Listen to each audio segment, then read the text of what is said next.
This week's Sunday morning message will be out of the book of Proverbs, chapter 24. Do not be envious of evil men, nor desire to be with them.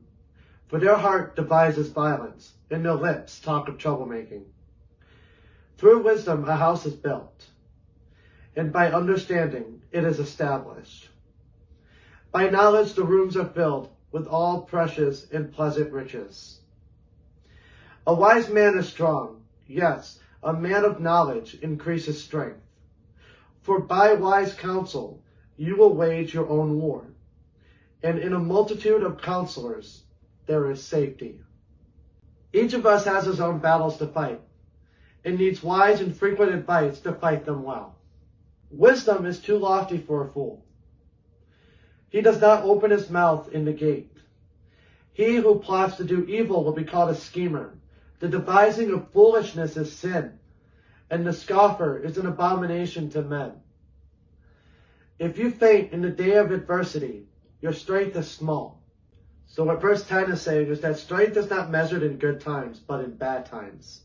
Deliver those who are drawn toward death, and hold back those stumbling to the slaughter.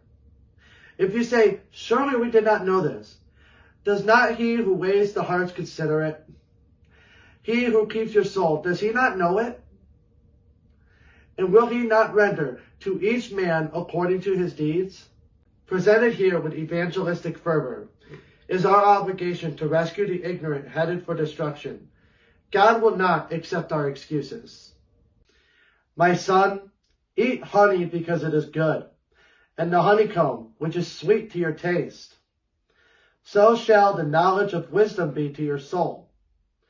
If you have found it, there is a prospect, and your hope will not be cut off. Do not lie in wait, O wicked man, against the dwelling of the righteous. Do not plunder his resting place. For a righteous man may fall 7 times and rise again, but the wicked shall fall by calamity. Falling is not fatal, except to the wicked. Godly people can recover from their setbacks. Those who do evil will fall when struck by adversity. Do not rejoice when your enemy falls, and do not let your heart be glad when he stumbles, lest the Lord see it, and it displease him, and he turns away his wrath from him. God commands you to love your personal enemies, and it is one of the chief measures of a true Christian. Such love includes being grieved when your enemy stumbles or falls in life. If you are glad or rejoice when he is hit by adversity, you have sinned. Taking pleasure in a wicked person's suffering is itself wicked. If both sides are wicked, why actively expect God to favor one over the other?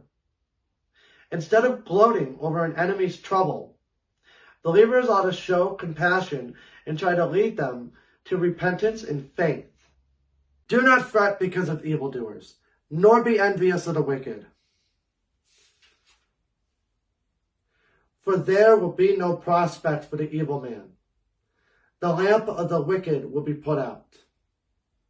My son, fear the Lord and the king. Do not associate with those given to change, for their calamity will rise suddenly. And who knows the ruin those two can bring?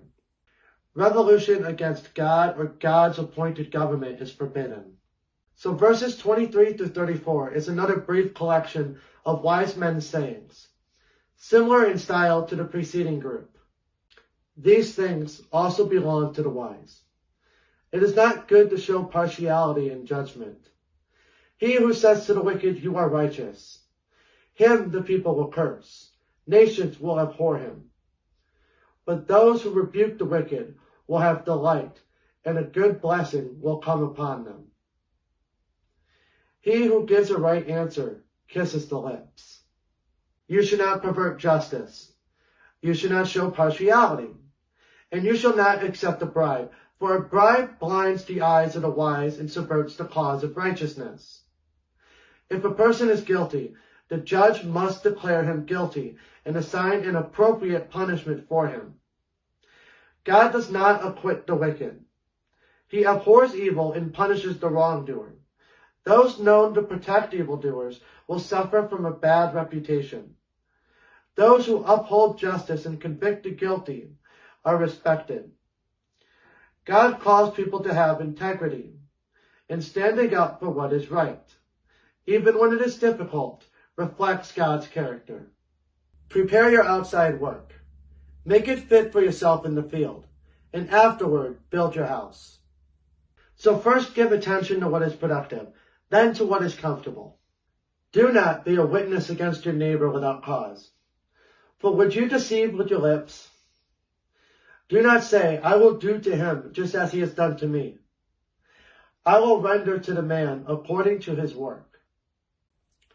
Avoid vindictiveness against a neighbor, whether he deserves it or not. I went by the field of the lazy man, and by the vineyard of the man devoid of understanding, and there it was, all overgrown with thorns. Its surface was covered with nettles.